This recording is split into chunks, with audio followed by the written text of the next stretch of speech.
And I'm going to begin in 2 Corinthians chapter 5, and I want us to turn there. We're just going to take some glimpses at some things that I think that you need to hear. In 2 Corinthians chapter 5,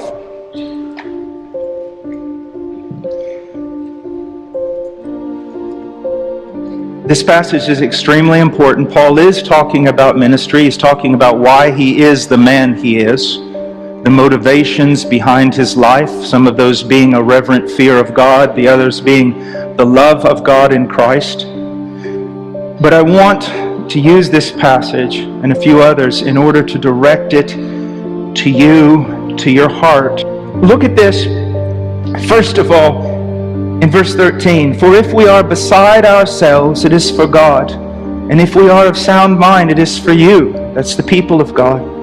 For the love of Christ controls us, having concluded this, that one died for all, therefore all died. What is Paul saying? What are some of the things that governs his life as a Christian? First of all, in verse 13, it's God. A love for God. A Godward mindset that what he does, he truly longs to do it for God. And when he doesn't do it for God, it hurts him. It breaks his heart. He repents. Why does Paul live the life he lives? He does it for God. Now let me ask you a question. The life that you live, the life you live in this university, the degree you have chosen, the lifestyle in which you walk, is it for God? And don't play with me. Is it really for God? Don't just say the words. Is it really for God? If we were to open up the heart chamber that holds the motivation, would we see that you really are doing what you do for God? Or is it all about you in God's name? That is the question. Paul said he was driven by a love for God. And then he says also in verse 13, and if we are of sound mind, it is for you. Another great motivation in his life was he did what he did not only out of love for God, but out of love for God's people.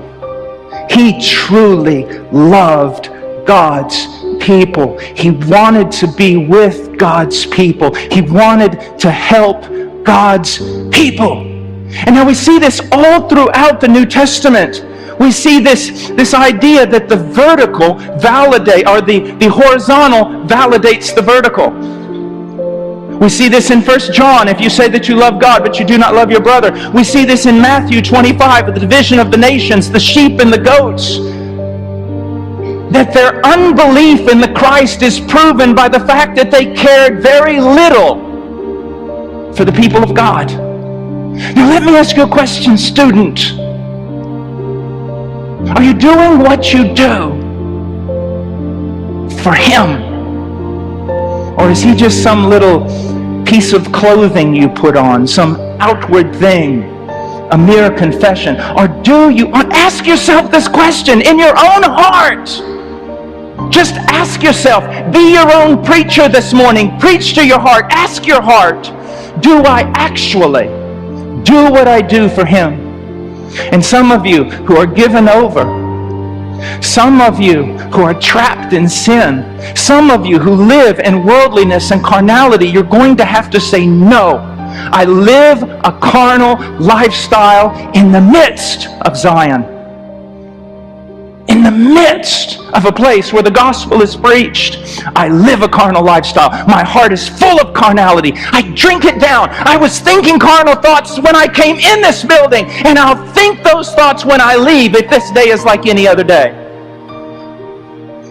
I'm trying to hurt you. Make no mistake about it. But in order to help you, I'm trying to hurt you. Think, discern, examine what you do. Is it for God? What you do, is it out of love for Him and out of love for His people?